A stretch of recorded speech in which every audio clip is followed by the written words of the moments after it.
सबका टारगेट होता है ना जी कि भाई क्या करना है नहीं करना है नए साल में। दो चीजें होती हैं न्यू ईयर पर, न्यू ओथ लेते हैं और ऐसे ही टारगेट भी सेट करते हैं कि भाई इस साल तो ये कर ही देंगे, अपना घर खरीद लेंगे, बच्चों की शादी कर देनी है, नए साल में नौकरी बदल लेंगे वगैरह वगैरह, चलता रहता है। ऐसे ही क्या नरेंद्र मोदी ने भी टारगेट सेट किया हुआ है 2026 को लेकर? मोदी ने क्या किया और मोदी के सामने 2026 में कौन कौन सी चुनौती है जो बिल्कुल सामने खड़ी है?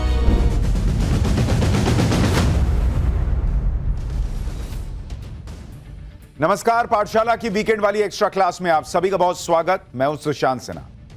देखिए, चौतरफा तैयारी तो नए साल के सेलिब्रेशन की, हर तरफ ट्रैफिक जाम लग गया भाई। दिल्ली से जिधर निकलिए उधर जाम दिख रहा है, पहाड़ जाम, अयोध्या जाम, बनारस जाम, सब जगह जाम। और उसकी रिपोर्ट तो दिखाएंगे ही, लेकिन आज आपको वो रिपोर्ट दिखाने जा रहे हैं जिसमें हम नरेंद्र मोदी के टारगेट 2026 की बात करेंगे। सबका टारगेट होता है ना जी कि भाई क्या करना है नहीं करना है नए साल में। दो चीजें होती हैं न्यू ईयर पर, न्यू ओथ लेते हैं और ऐसे ही टारगेट भी सेट करते हैं कि भाई इस साल तो ये कर ही देंगे, अपना घर खरीद लेंगे, बच्चों की शादी कर देनी है, नए साल में नौकरी बदल लेंगे वगैरह वगैरह, चलता रहता है। ऐसे ही क्या नरेंद्र मोदी ने भी टारगेट सेट किया हुआ है 2026 को लेकर? नरेंद्र मोदी अब देश को ऐसा क्या डिलीवर करने जा रहे हैं जिससे 2026 में भारतवासियों का सीना गर्व से चौड़ा हो जाएगा? आज पाठशाला के एक्स्ट्रा क्लास में एकदम नेक्स्ट लेवल की बात होगी और इस बात का जवाब भी मिलेगा कि मोदी ने क्या किया और मोदी के सामने 2026 में कौन कौन सी चुनौती है जो बिल्कुल सामने खड़ी है, या मैं तो कहूंगा कि ऐसी चुनौती दिन ब दिन जो बड़ी होती जा रही है।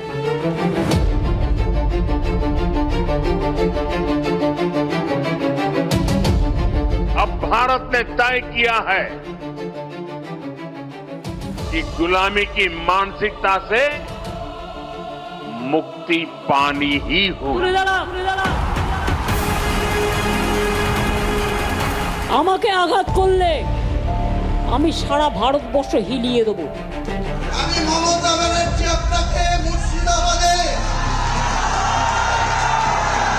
2011 আপনারা পেয়েছিলেন। संख्यकों के साथ जो हिंदुओं और ईसाइयों के साथ अत्याचार हो रहा है उसके खिलाफ इस सरकार को आवाज उठानी चाहिए।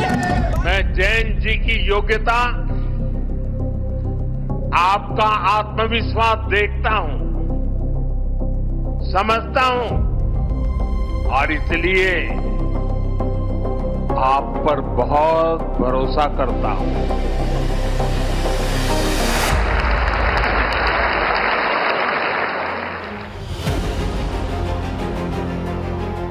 यकी है खुद पर ऐसा कि दरिया बहा दे, मगर तेरे एतबार पर भी भरोसा करना है उसे। यूं तो प्रधानमंत्री नरेंद्र मोदी 2026 में राष्ट्र धर्म की डगर पर विश्वास के साथ चलेंगे, मगर इस दरमियान बॉर्डर और विकास की सीढ़ियां चढ़ते हुए एंटी इंडिया कैंपेन से लेकर तुष्टीकरण के नैरेटिव को फेल करने का चैलेंज भी उनके सामने है। सवाल है कि मोदी इसमें कितना सफल होंगे, खासकर तब जब बांग्लादेश में अल्पसंख्यक हिंदुओं पर अत्याचार के मामले लगातार बढ़ रहे हैं। पश्चिम बंगाल में बाबरी मस्जिद के नाम पर नया एक्सपेरिमेंट किया जा रहा है।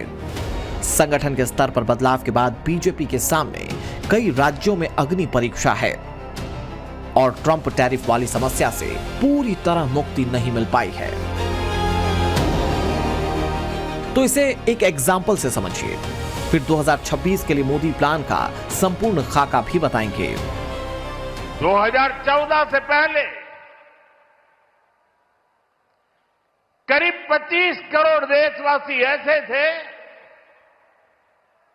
जो सरकार की सामाजिक सुरक्षा योजनाओं के दायरे में थे। 25 करोड़। आज करीब 95 करोड़ भारतवासी इस सुरक्षा कवच के दायरे में है। जिस सुरक्षा कवच के दम पर मोदी हिंदुस्तानियों का दिल जीत रहे हैं, वो बांग्लादेश में हिंदुओं को नसीब नहीं। अभिव्यक्ति की स्वतंत्रता और धार्मिक आजादी तो बहुत दूर की बात। पहले दीपू दास और फिर अमृत मंडल की लिंचिंग से यह सवाल मुंह बाए खड़ा है कि 2025 वाली तस्वीर क्या नए साल में सूरज के उदय के साथ थम जाएगी या फिर जुल्म और सितम का चैप्टर बदस्तूर जारी रहेगा। और इसका कितना असर पश्चिम बंगाल पर पड़ेगा, जहां सत्ता के समीकरणों के लिए एक अलग लाइन खींची जा रही है। लगता है सत्ता के लिए बंगाल को बांग्लादेश बनाना चाहती है। एक तरफ बांग्लादेश में हिंदुओं पे अत्याचार हो रहा है, दूसरे तरफ ममता बनर्जी बांग्लादेशी घुसपैठी और रोहिंग्या को नौकरी दे रहे हैं। इस पर जांच होनी चाहिए और उसको हटानी चाहिए। इसके लिए ममता बनर्जी को ही एक अनाउंस करना चाहिए, लेकिन वो करेंगी नहीं। वोट की लालच में बांग्लादेशियों का मुख्यमंत्री बनना चाहती है। पश्चिम बंगाल में 2026 में चुनाव है, इसीलिए बहुत ज्यादा सियासी तनाव है। दिलों की टकराहट जुबान पर इसलिए भी ज्यादा है क्योंकि एक तरफ नरेंद्र मोदी हैं और दूसरी तरफ है एंटी मोदी खेमा, जो नाकामी की स्क्रिप्ट नॉन स्टॉप पढ़ रहा है। महाराष्ट्र में उद्धव ठाकरे वाली शिवसेना, कांग्रेस और शरद पवार की एनसीपी पूरी तरह से फेल हो गई। दिल्ली में आम आदमी पार्टी को सत्ता से बाहर कर बीजेपी ने फतह हासिल की। ओडिशा में बीजेडी की 24 साल की बादशाहत को ध्वस्त कर बीजेपी ने सत्ता पर अपना कब्जा जमाया और बिहार में आरजेडी और कांग्रेस का गठजोड़ बुरी तरह से फ्लॉप हो गया। नरेंद्र मोदी को भरोसा है कि भगवा परचम इसी तरह से लहराता रहेगा और बंगाल फतह बहुत ज्यादा दूर नहीं है। गंगा जी बिहार से बहते हुए ही बंगाल तक पहुंचती है, तो बिहार ने बंगाल में भाजपा की विजय का रास्ता भी बना दिया है। अब पश्चिम बंगाल में जो महाजंगल राज चल रहा है, उससे हमें मुक्ति पानी है और इसलिए पश्चिम बंगाल कह रहा है, पश्चिम बंगाल का बच्चा बच्चा कह रहा है, पश्चिम बंगाल का हर गांव, हर शहर, हर गली, हर मोहल्ला कह रहा है, बाजते चाई बीजेपी ताई। पश्चिम बंगाल में बीजेपी उभार की बड़ी वजह मोदी सरकार की योजनाएं और सटीक रणनीति रही है। लेकिन यह बहुत बड़ा सच है कि जिस तरह ममता बनर्जी मुस्लिम वोटों को अपनी ताकत मानकर हिंदू हितों को इग्नोर कर रही हैं, उसने हिंदुत्व की राजनीति को पैर पसारने का मौका दिया। मोदी इस मौके को 2026 में हर हाल में लपकना चाहते हैं। 2016 में बीजेपी की 3 सीटें थीं, फिर 2021 में बीजेपी को 77 सीटें मिली। तो सवाल ये कि 2026 में बीजेपी को कितनी सीटें आएंगी? 10 साल पहले की 3 सीटों के आंकड़ों को इस बार न सिर्फ 3 अंकों में पहुंचाने की पुरजोर कोशिश बीजेपी कर रही है, बल्कि सत्ता की कुर्सी से ममता बनर्जी को बेदखल करने की भी प्लानिंग है। मुद्दा वही सर्वोपरि है, जैसे बांग्लादेश में धार्मिक उत्पीड़न और पश्चिम बंगाल में हिंदू हेट का आरोप। চিরকাল সরকারে কেউ থাকে না। 2029 বড়ই ভয়ঙ্কর, তোমাদের সরকার থাকবে না। শকুনি মামারা সেদিন কোথায় পালাবে, এখন থেকে ঠিক করে জায়গা রেখে দাও। আমায় বাংলায় আঘাত করলে, কারণ মানুষকে আঘাত করলে আমি মনে করি আমাকে আঘাত করছে। আমাকে আঘাত করলে আমি সারা ভারতবর্ষ হিলিয়ে দেবো, এটা মাথায় রেখো। ইলেকশনের পরে আমি একটু দেশটা চষে বেড়াবো। 2011 से लेकर मौजूदा सफर तक ममता बनर्जी ने बहुत धूप छांव देखी है, सियासी दांवपेच में भी बदलाव किए, मगर इस बार उनका राजनीतिक भूगोल डगमगाया सा लगता है। ममता की खिसियाहट और बौखलाहट महज इसलिए नहीं कि उन्हें सबसे बड़ी चुनौती बीजेपी से मिल रही है, बल्कि अपने पुराने साथियों के हाथों भी जमीन खिसकने का डर है और इसमें उन्हें फिलहाल हुमायूं कबीर के रूप में बड़ा चैलेंज नजर आ रहा है।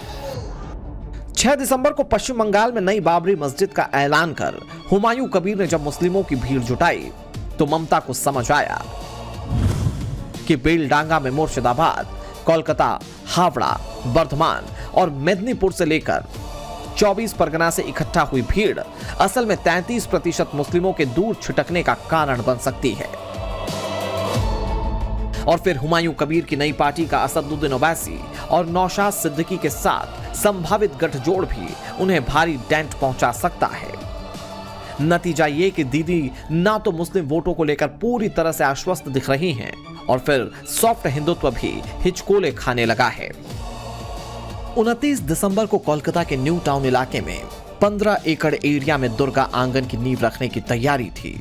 ममता सरकार इसे मां दुर्गा का सबसे बड़ा मंदिर परिसर प्रोजेक्ट कर रही थी, लेकिन बीजेपी के हिंदू वोट बैंक पॉलिटिक्स की काट निकालने चली ममता पलट गई और दुर्गा आंगन से जुड़ा काम चुपके से रोक दिया गया। वजह क्या? हिंदुओं को मोदी के करीब और खुद से दूर जाता देख ममता ने ऐसा किया। हुमायूं कबीर ने कहा है कि अगर यहाँ दुर्गा मंदिर बनेगा तो हम सड़क पे उतरेंगे, प्रदर्शन करेंगे। वो उसका बात है, हम लोग वो उसका बात है, वो सब ड्रामा है, वो सब ड्रामा। बस कमजोर है, वो नहीं कुछ कर सकता। जो करेगा हुमायूं कबीर करेगा या ममता करेगी, और कौन करेगा?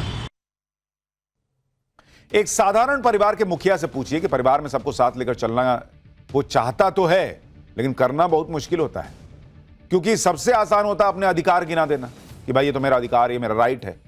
सबसे मुश्किल होता है अपने कर्तव्य याद रखना। जब एक परिवार को सपाट चलाना संभव नहीं, तो फिर प्रधानमंत्री के लिए पूरा देश चलाना कैसे सपाट रह सकता है? लेकिन जिम्मेवारी भी तो उन्हीं की है। लिहाजा आपकी परीक्षा तब होती है जब आप कम संसाधन में भी सबको समेट कर चलते हैं। नरेंद्र मोदी के सामने 2026 में यह बहुत बड़ी चुनौती है, क्योंकि इस देश के मुसलमानों को लगातार उनके दिमाग में यह फीड किया जाता रहा है कि मोदी दुश्मन है।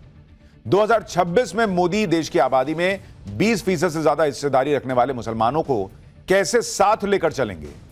वन मैन शो चल रहा है और जो भी नरेंद्र मोदी जी करना चाहते हैं वो करते हैं, और पूरा का पूरा फायदा वो ही 2-3 अरबपतियों के लिए है। वोट चोर और मुसलमान वाला नैरेटिव काम नहीं कर पाया, तो मनरेगा के बहाने राहुल गांधी ने नए साल की शुरुआत से पहले ही नया चैलेंज देना चाहा, मगर मोदी पर होने वाले इसके असर को कांग्रेस में ही कमजोर कर दिया गया। दिग्विजय सिंह के इस पोस्ट ने बता दिया कि असल में 2026 को हिंदुस्तान की सियासत में किस नजरिए से देखा जाएगा। 2024 के लोकसभा चुनाव की तरह टक्कर देने की कोशिश या फिर मोदी की संपूर्ण स्वीकार्यता। देखिए, मैं संगठन का पक्षधर हूँ, आरएसएस और मोदी जी का विरोधी हूँ। आपको गलतफहमी है, मैंने तारीफ की है संगठन की। मैं आरएसएस और मोदी जी का घोर विरोधी हूँ। संगठन में बदलाव बीजेपी ने भी किया है और इस बदलाव को मोदी मिसाल के तौर पर पेश करना चाहते हैं। हालांकि क्या नामुमकिन को मुमकिन बनाया जा सकेगा? क्योंकि 2026 में पश्चिम बंगाल के अलावा तमिलनाडु, केरल, असम और पुडुचेरी में भी चुनाव होने हैं। इनमें से असम और पुडुचेरी को छोड़ दें तो 3 बड़े राज्यों में बीजेपी कभी सरकार नहीं बना पाई। एक तरह से कहा जाए तो हिंदी पट्टी राज्यों की तरह यहां वो जन समर्थन नहीं मिल सका जिसकी आस बीजेपी इस बार लगा रही है। हालांकि बीते लोकसभा चुनाव के नतीजों ने भगवा पार्टी के जोश को बढ़ाने का काम किया। गुजरात में बीजेपी संगठन की कमान जगदीश विश्वकर्मा के हाथों में है। बिहार में संजय सरावगी को प्रदेश अध्यक्ष की जिम्मेदारी सौंपी गई। उत्तर प्रदेश में पंकज चौधरी को प्रदेश अध्यक्ष बनाया गया। इससे पहले भी जुलाई महीने तक 9 राज्यों के नए प्रदेश अध्यक्षों का ऐलान किया गया। हालांकि सबसे ज्यादा फोकस उत्तर प्रदेश को लेकर है। क्या 2026 में ही मोदी 2027 के उत्तर प्रदेश चुनाव को लेकर निश्चिंत होना चाहते हैं? लखनऊ में राष्ट्र प्रेरणा स्थल के जरिए श्यामा प्रसाद मुखर्जी, पंडित दीनदयाल उपाध्याय और अटल बिहारी वाजपेयी की विरासत को नई दृष्टि देने की कोशिश की गई। साथियों, कोई नहीं भूल सकता कि कैसे बाबा साहब आंबेडकर की विरासत को मिटाने का प्रयास हुआ। दिल्ली में कांग्रेस के शाही परिवार ने यह पाप किया। और यहां यूपी में सपा वालों ने भी यही दुस्साहस किया, लेकिन भाजपा ने बाबा साहब की विरासत को मिटने नहीं दिया। ये हमारी सरकार है जिसने मुलायम सिंह यादव जी और तरुण गोगोई जी जैसे अनेक नेताओं को राष्ट्रीय पुरस्कारों से सम्मानित किया है। कांग्रेस से, यहां समाजवादी पार्टी से कोई भी ऐसी उम्मीद तक नहीं कर सकता। राष्ट्र प्रेरणा स्थल से बाबा साहेब आंबेडकर का जिक्र और मुलायम सिंह यादव को दिए गए सम्मान पर फोकस, यह मोदी का वो स्ट्रोक है जिसकी राजनीतिक जानकार महीन तरीके से व्याख्या करते हैं। मसलन ओबीसी और दलित वोटर्स को अपने पाले में लाने की कोशिश। यूपी में 50% से ज्यादा ओबीसी मतदाता हैं और करीब 21% दलित वोटर्स। सवर्णों में गहरी पैठ रखने वाली बीजेपी 2014 के बाद से इन दोनों वर्गों का दिल मिक्स तौर पर जीत सकी है, लेकिन 2024 के लोकसभा चुनाव के नतीजों में अपेक्षित सहयोग नहीं मिल पाया। सीडीएस के आंकड़े बताते हैं कि 82% यादव वोटर्स ने इंडी गठबंधन का साथ दिया, जबकि एनडीए को 15% ही वोट मिल सके। कुर्मी कोयली के 34% वोटर्स इंडी को तो 61% ने एनडीए पर भरोसा जताया। अन्य पिछड़ी जातियों में 34% समाजवादी पार्टी और कांग्रेस के साथ जाते दिखे और 59% बीजेपी के गठबंधन के साथ गए। इसी तरह जाटव समुदाय का 25% वोट इंडी अलायंस को गया। इससे कम 24% वोट एनडीए को मिले। गैर जाटव दलित वोटर्स का 56% हिस्सा अखिलेश और राहुल को मिला। वहीं बीजेपी 29% ही पा सकी। बीजेपी इस रिएक्शन के बाद 33 सीटें जीत गई और 3 सीटें सहयोगियों को मिली। इस रिजल्ट को मोदी ने समझा, जाना और फिर डिसीजन लिया कि उत्तर प्रदेश की तस्वीर को हर हाल में बदलना है, जिसके लिए मुद्दे भी सेट किए गए, टारगेट दिए गए और 2026 की टाइमलाइन फिक्स कर दी गई। आप लोग गाजा पट्टी में होने वाले किसी भी उस पर आंसू बहाते हैं, लेकिन आपकी जबान से एक शब्द नहीं निकल रहा है, क्योंकि एक दलित नौजवान मारा गया बांग्लादेश में और उस नौजवान के मरने पर आपकी जबान सिल चुकी है, क्योंकि आप उसको केवल वोट बैंक के रूप में इस्तेमाल करते हैं। ये राजनीति नहीं है पांडे जी, ये राजनीति नहीं है, ये वो सच्चाई है जो आपकी तुष्टीकरण की नीति है, जिसके कारण बांग्लादेश बना है। अगर बांग्लादेश पाकिस्तान नहीं बना होता, इस तरीके से हिंदू नहीं जलाया होता। कहते हैं कि किसी देश की ताकत को अगर आंकना हो तो उसकी जेब नाप लो। भाई बोलचाल में यही ना बोलते हैं कि फलाना की औकात है तो खड़े खड़े खरीद लेगा। तो खरीदने के लिए जेब में तो पैसा होना चाहिए ना, तभी ना खरीदेगा। जेब में फूटी कौड़ी होगी नहीं। अब बात ऐसे हवा हवाई। सच यह है कि बीते 10 साल में देश की इकोनॉमी भी बढ़ी है और लोगों की कमाई भी बढ़ी है, लेकिन नरेंद्र मोदी की चुनौतियां खत्म नहीं हुई। कुछ ना कुछ आकर खड़ा हो ही जाता है, जैसे अमेरिकी राष्ट्रपति ट्रंप की तरफ से आई चुनौती, रूस से लगातार तेल आयात और ब्रिक्स में भारत के ऊंचे होते झंडे से ट्रंप मुंह फुलाकर फूफा की तरफ बैठ गए। पिछले अगस्त में भारत पर 50% टैरिफ ठोका। सबने कहा कि अरे अब तो गया मामला, सब बैठ जाएगा, डेड इकोनॉमी बताने लगे लोग। पता नहीं क्या क्या हुआ, लेकिन हुआ क्या? विकास दर डबल डिजिट के करीब पहुंचती चली जा रही है धीरे धीरे।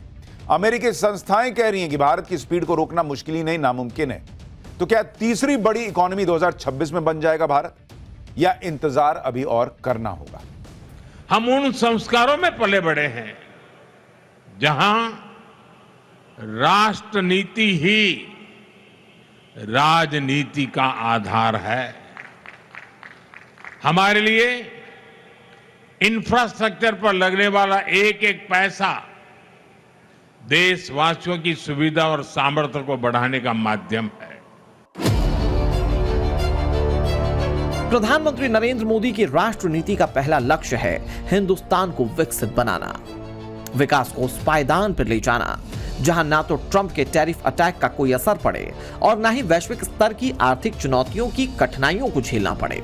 इस लिहाज से देखा जाए तो मोदी सही ट्रैक पर चल रहे हैं।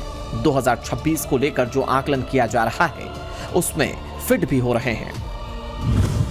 गोल्डमैन सैक्स की global economics analyst report macro outlook 2026 में बताया गया है कि 2026 में अमेरिका की विकास दर 2.6% रह सकती है।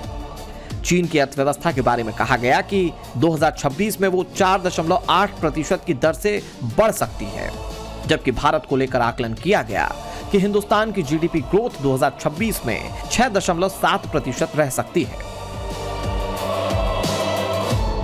माना जा रहा है कि यह रफ्तार भारत के लिए विकास की संभावनाओं को पहले के मुकाबले बढ़ा सकती है और निवेश के मौकों में इजाफा करेगी। सरकार से लेकर आर्थिक जानकारों को भरोसा है कि 2026 में निवेश का आंकड़ा पिछले सारे रिकॉर्ड्स ध्वस्त कर देगा और यह मोदी के आत्मविश्वास को बुलंदियों पर पहुंचाने वाला होगा। एक रिपोर्ट के मुताबिक 2024-25 में भारत में कुल विदेशी निवेश $80.6 बिलियन का आया था। 2026 में इस ऑल टाइम हाई आंकड़े को भी पीछे छोड़ने के कयास हैं। मोदी के हिंदुस्तान में विकास की असीम संभावनाओं को इससे भी समझ सकते हैं कि न्यूजीलैंड के साथ हुए हालिया समझौते से $20 बिलियन आने की उम्मीद है, जबकि स्विट्जरलैंड, नॉर्वे, आइसलैंड और लिंक्टेस्टिन जैसे देश अगले 15 सालों में $100 बिलियन के निवेश के लिए तैयार हैं। कई कंपनियां भारत में निवेश करने के लिए लालायित हो रही हैं। अमेज़न अगले 5 साल में भारत में $35 बिलियन का निवेश कर सकती है। फोकस क्विक कॉमर्स से लेकर क्लाउड कंप्यूटिंग और एआई तक है।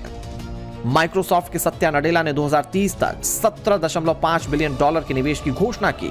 इससे भारत को एआई के लिए तैयार किया जा सकेगा। गूगल ने भारत में अपना एआई हब बनाने के लिए $15 बिलियन खर्च करने का ऐलान किया।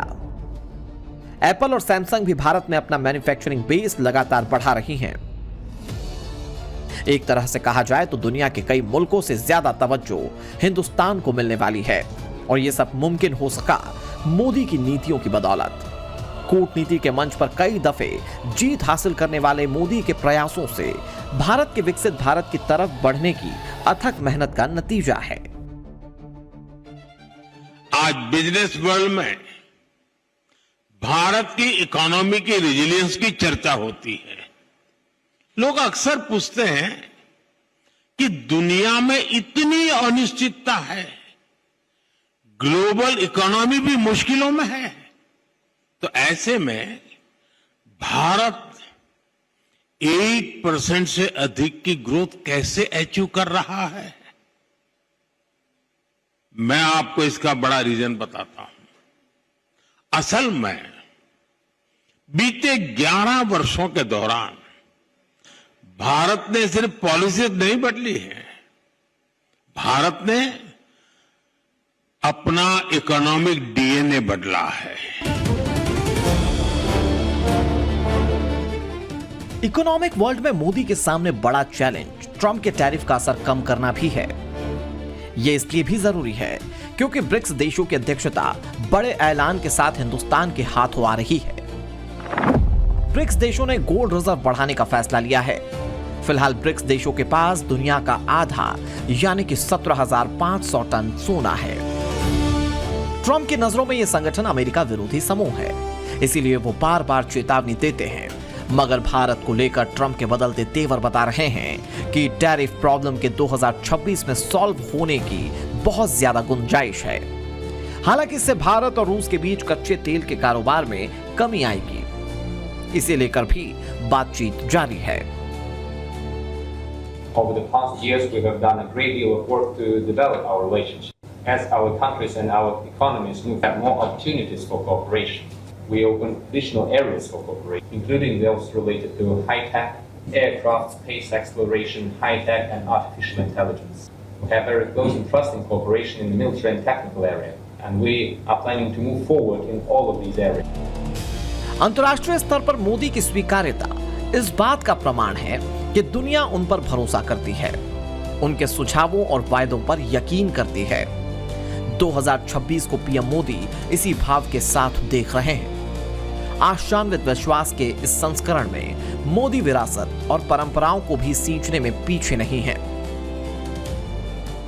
हमें आने वाले दशकों, आने वाली सदियों को ध्यान में रखना ही होगा और साथियों, इसके लिए भी हमें प्रभु राम से सीखना होगा। हमें उनके व्यक्तित्व को समझना होगा, हमें उनके व्यवहार को आत्मसात करना होगा। हमें याद रखना होगा, राम यानी आदर्श, राम यानी मर्यादा, राम यानी जीवन का सर्वोच्च चरित्र, राम यानी सत्य और पराक्रम का संगम। दिव्य गुणे शक्र समो रामः सत्य पराक्रमः। मोदी के लिए सर्वोच्च है चरित्र और चित्रण, जीवन में मूल्यों और आदर्शों का भाव, जिनका मूल उद्देश्य ही सम्मान की भावना से जुड़ा होता है। मोदी के मन में यह भावना महज इसलिए नहीं कि वो सनातन की वैभवशाली विरासत का स्वाध्याय कर रहे हैं, बल्कि इसे ध्येय भी मानते हैं। 2026 में मोदी के प्रोजेक्ट्स में यह समाहित नजर आएगा। तीव्रता तब बहुत ज्यादा दिखाई दे सकती है जब तमिलनाडु में मोदी चुनावी दौरों पर आस्था, संस्कृति और भारत की अद्वितीय विरासत को नई धार देंगे। भगवान श्री कृष्ण हमें गरीबों की सहायता का मंत्र देते हैं और इसी मंत्र की प्रेरणा आयुष्मान भारत और पीएम आवास जैसी स्कीम का आधार बन जाती है। भगवान श्री कृष्ण हमें नारी सुरक्षा, नारी सशक्तिकरण का ज्ञान सिखाते हैं और उसी ज्ञान की प्रेरणा से देश नारी शक्ति बंधन अधिनियम का ऐतिहासिक निर्णय करता है। श्री कृष्ण हमें सबके कल्याण की बात सिखाते हैं और यही बात वैक्सीन मैत्री, सोलर अलायंस और वसुधैव कुटुंबकम की हमारी नीतियों का आधार बनती है। देखिए, साल नया हो, पुराना हो, पैसा और पैसा कमाने की लालसा कभी पुरानी नहीं होती, क्योंकि अगर आदमी कमाएगा नहीं तो खर्चेगा कहां से। लेकिन कमाने का रास्ता सही होना चाहिए। जितना जरूरी है कमाना, उससे ज्यादा जरूरी होता है देश का सुरक्षित रहना। एक बात तो देश ही नहीं, पूरी दुनिया मानती कि भारत सुरक्षित हाथ में है। पुतिन बोल चुके, ट्रंप बोल चुके, सब बोल चुके भाई, लेकिन नई चुनौती घर के अंदर खड़ी हो गई। 12 साल बाद जैसे बम फूटा, वैसे धमाकों की चुनौती। यह दोबारा ना हो, इसके लिए क्या हो रहा है? बॉर्डर के अंदर, बॉर्डर पर, दोनों जगह की चुनौतियों का मोदी कैसे सामना कर रहे हैं, देश को इसके लिए कैसे तैयार कर रहे हैं, 2026 में क्या कुछ करने वाले इन चुनौतियों से निपटने के लिए, ताकि पूरा देश चैन की नींद सो सके। देखिए इस रिपोर्ट में। नया साल हिंदुस्तान की नई उम्मीदों को परवान देगा, मगर मोदी पाकिस्तान के दिलों में तूफान लाने वाले हैं। तबाही का ऐसा खौफ पैदा कर सकते हैं जिसका ट्रेलर ऑपरेशन सिंदूर में नजर आया था। ऐसे कई हथियार इंडियन आर्मी का पार्ट बनने वाले हैं जो मुनीर एंड गैंग के लिए बारूदी मौत से कम नहीं। तेजस मार्क 1A यानी भारतीय आसमान की देसी रीढ़, हिंदुस्तान के स्पाइटर जेट की डिलीवरी 2026 में जितनी तेज होगी, पाकिस्तान की सांसें उतनी ही रफ्तार के साथ सांस छोड़ती नजर आएगी। आधुनिक एवियोनिक्स, बेहतर रडार और एडवांस्ड हथियारों के साथ तेजस MK-1A जब वायुसेना का साथ देगा तो मोदी की तरफ से मुनीर के पक्के इलाज का पुख्ता इंतजाम होगा।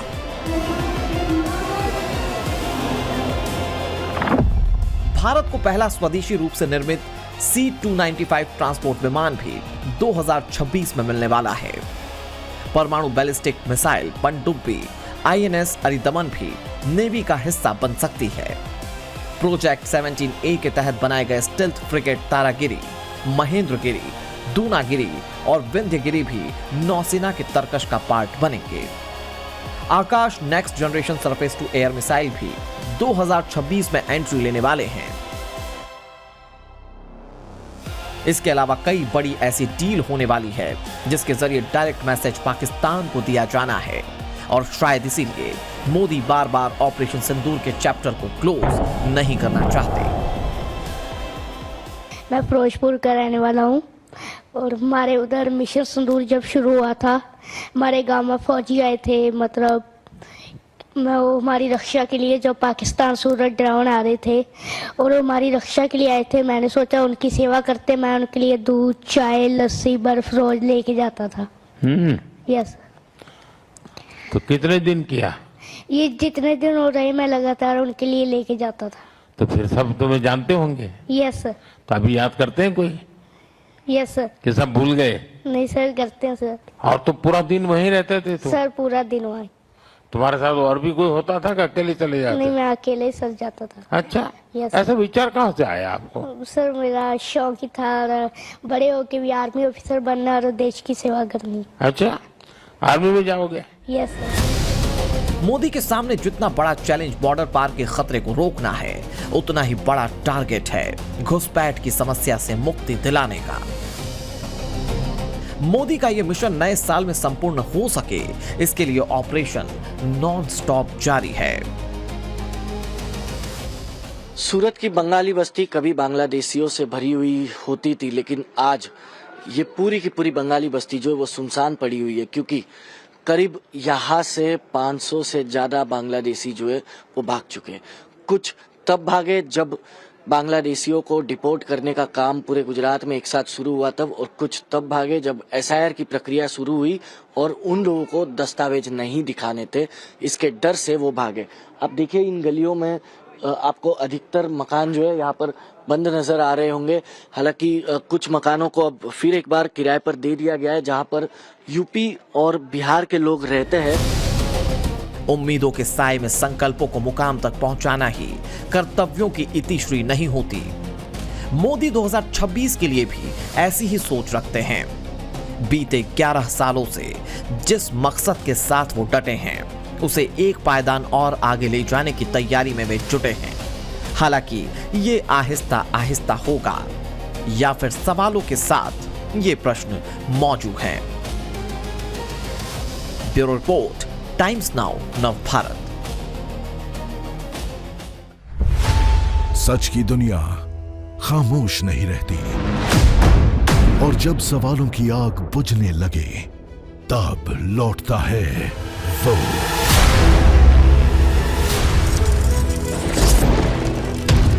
और गूंजती है जनहित की आवाज। चक्रव्यूह आपके अपने सुमित अवस्थी के साथ बहुत जल्द टाइम्स नाउ नव भारत पर।